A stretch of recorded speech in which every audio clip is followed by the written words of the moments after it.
Channel devotees will recall that I ended my last video with this absurd collection of words. While a great episode, the imbalance stands out. Much like if I ended this critique with a, "Hey, where have all the boom mics been, yo?" Boom! Boom! Boom! Boom? In fact, this episode kicks off our boom-stravaganza in the first 10 seconds. Welcome to the school store, which no one ever visits because it is run by the Cootie Patient Zero trifecta of Herbert Hodis, Ronald Geekman, and Norman Hattenback. Let's see, what do they stock here? SAT prep books, pocket protectors, calculators, random discs, a dinosaurs and fossils kit, this shell clock, and whatever this nightmare fuel is. Oh, and eyeglass tape. They've got dry glass tape! So you too can look like our boy Edgar. Poor Kelly, she works here. Ooh, double meaning! Poor Kelly because she's hot and has to work with nerds. But also, poor Kelly because she has to work at all. Because her dad lost his job and there's like 6 or 7 kids to feed. But the gang is concerned that with all this unsellable nerd crap, Kelly will lose her job. All right, somebody has got to convince Belding to put this place under new management or you're going to be out of a job. Somebody who can wrap Belding around his little finger. I'm going to pause the scene right here and note that I saw Zack's button-up shirt, his black undershirt, and then this motion, and I thought this scene was going to go very differently. I'll play what actually happens, then I'll cut in what I legit thought would happen when I watched this. Somebody who can wrap Belding around his little finger. Well, I guess we all know who that person is. Okay, I'll do it. Somebody who can wrap Belding around his little finger. Well, I guess we all know who that person is. Zack Man.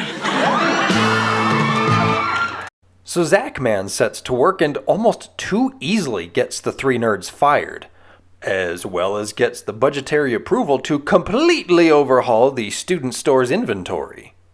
But the nerds aren't giving up yet, until they have to.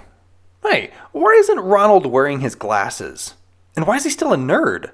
All the movie has taught me that nerds get hot when their glasses are removed. And please revel in the tragedy that is Herbert Hodis.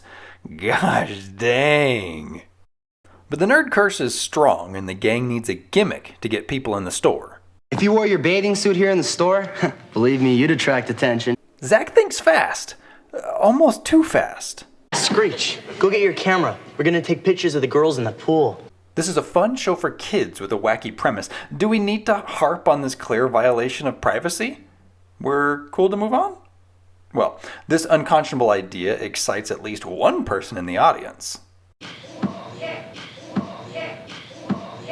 Screech gets the photos, and this sight gag is great and all, but why is Screech completely dry, yet his snorkel is full of water? And why the air tank? I mean, he's just in a shallow pool unless he went into the deep end. What kind of candid shots would you get in the deep end? You know, I don't want to think about that. Zack reveals a Girls of Bayside calendar idea using the candid images Screech captured. Are we still okay with this? Yes? Just checking. Zack, let me say it's an honor working with a slimeball like you. Thank you. The dudes of Bayside love the calendar, but the girls don't quite like the advertising. You didn't have the right! You didn't ask permission! You didn't get my good side. Valid points, but in a vacuum? I'm sorry, but I don't see how the girls didn't know they were being photographed. Unless Lisa is always saluting ironically. Unless Kelly is always standing like a model who also needs to pee. Unless Jessie is just always giving off beach time vibes. I blame production, because these images are way too good to have been taken candidly by this dork. Here's another something that's a bit off about all this. Well, there's only 11 girls on the swim team, so we had to put Belding's head on one of the girls' bodies. We've seen at least 24 girls at Bayside, Jessie being on the stage in that scene, 11 of whom are confirmed swimmers. But instead of putting one of the other girls' heads on the swimsuit body, They opt for Mr. Belding? Dumb. That is my body. Ugh, I'm gonna dream about Belding tonight. We all are. The girls go to Mr. Belding, and Zack very nearly is held accountable for his scheme. But then Adam Trask shows up. He's in fashion. This is a great calendar. It is? You all look familiar?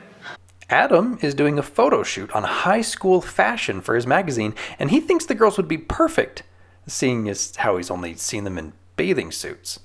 Okay, is it strange that this dude shows up after ogling our girls and offers to make them models? Can we trust that he's in the fashion industry while wearing that? Everything still okay? Okay. With a chance at international stardom, the girls completely forget that Zack likely has extensive B-roll of them in swimsuits, and they agree to be Adam's models. And then Mr. Belding catches a glimpse of Miss December. Hey, she's kind of cute. I know this is a play on the sight gag from earlier, but should a principal comment on a student? Was that not a red flag? I'm sorry I brought it up. And then the episode spends nearly a minute and a half on various photo shoots, where we see that Screech's photos were shockingly superior. And what the F is Jessie wearing? The girls await Adam's prints, and boom! Whoa, check out these hot-looking girls. I wasn't even going to ask if a grown man should say that to 16-year-olds. Adam, the fashion guy, in that shirt, announces that he's picked Kelly to be the cover girl for the anniversary issue. The other girls are not pleased. Retract those claws. Hey, we previously saw Dustin Diamond do a cat impression in that awful Elvira clip show. Hey, leave that poor kitty alone. I think this one was better. The anniversary theme for the magazine is American Girls in Paris. So naturally, Adam gives Kelly a ticket to France, where she will spend a whole month? For one cover picture? Like she misses school and stuff? And one of the weeks is scheduled to be on a yacht with Adam? I'm sorry, my guy. I'm just seeing too many red flags in this episode. And when an episode breaks my brain, we gotta go to a song.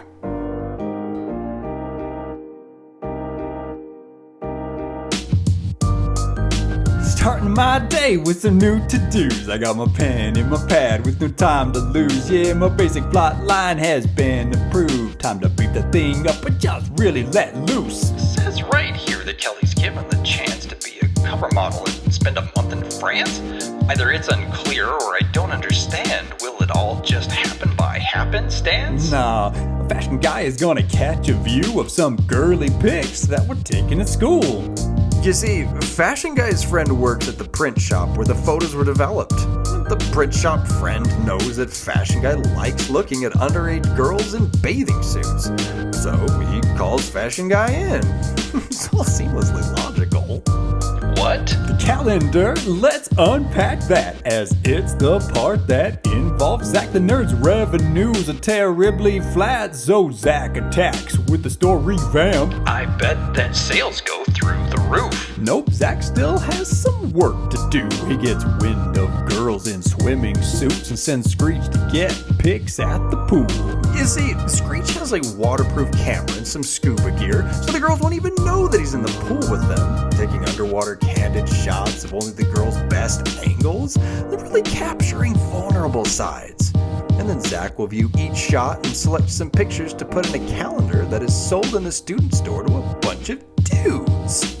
What? The girls complain to Mr. Belding about this wanton breach of their privacy. But before Rich gets disciplining, a fashion guy breaks on the scene.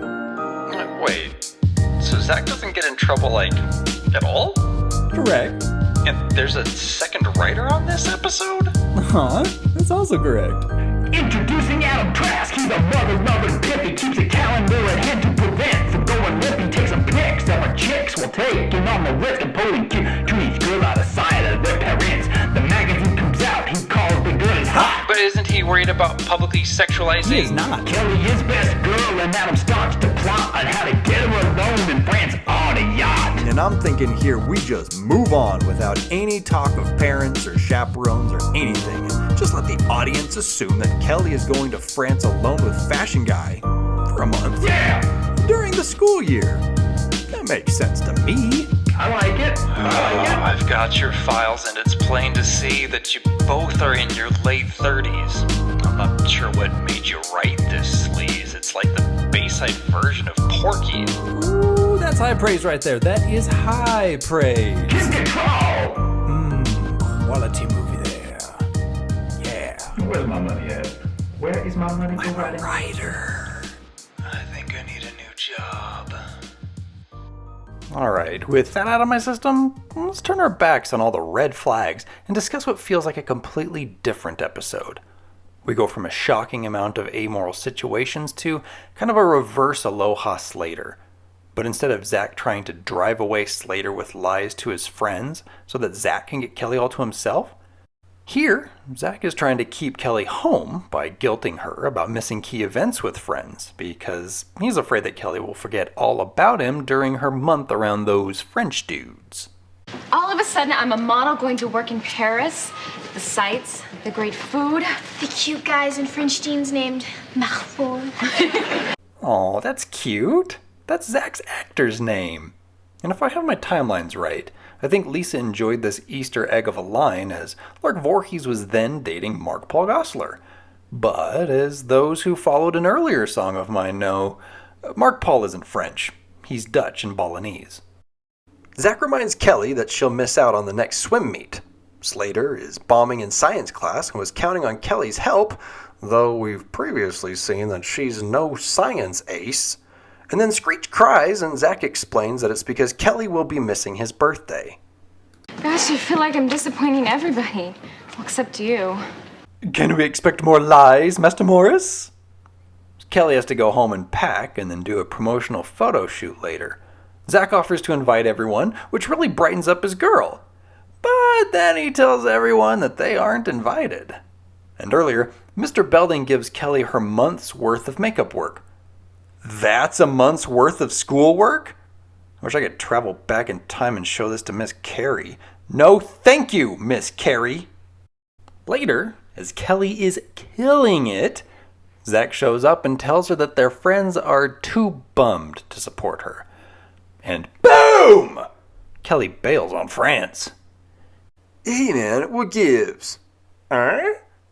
I can tell you're afraid of losing her. No way, I'm Zack effing Morris. With this shirt, it's clear that I know teenage girls. Kelly needs to follow her heart, and she'll come back to you. Vegas style. How did it take a guy slimier than me to be the voice of reason? The guilt trip works, and Zack confesses his insecurities to Kelly, which has some similar vibes as the last time he had to admit something awful in her room. Despite his underhandedness in playing with her emotions, she forgives him, which looks an awful lot like that other lean and kiss. Another curiosity with this scene is that it appears that we see a boom mic in Kelly's small mirror. Watch. It's kind of a funny one there. In looking at the warts of Saved by the Bell, I like to remind myself that it is a fun show for kids with a wacky premise. This helps me to avoid being cynical. But this episode was just too much. It just seems like two grown men wrote a fantasy episode of spying on girls and older guys perving on underage girls. It would be one thing if there were any consequences. But Zack not only gets away with voyeurism, but blatantly lying to his girlfriend. It's too much. This is simply a badly written episode. It does, however, end with Kelly getting to see her friends one last time, as well as the visual of Screech clearly avoiding getting confetti in his hair. Adam Trask was played by Greg Keane. Early in his career, he played Brian Wilson in Summer Dreams, the story of the Beach Boys. He's had roles in tons of TV movies, as well as parts in TV shows like Smallville, where he was Coach Altman, Designing Women as Eric, and his only recurring role was in the show Dead Like Me, as George's father. Greg continues to act and also teaches drama classes to youth. Now, let's see if the next episode will treat us all just a little better. Who was Miss December anyway? Oh, it's not important, sir. No. Hey, she's kind of cute.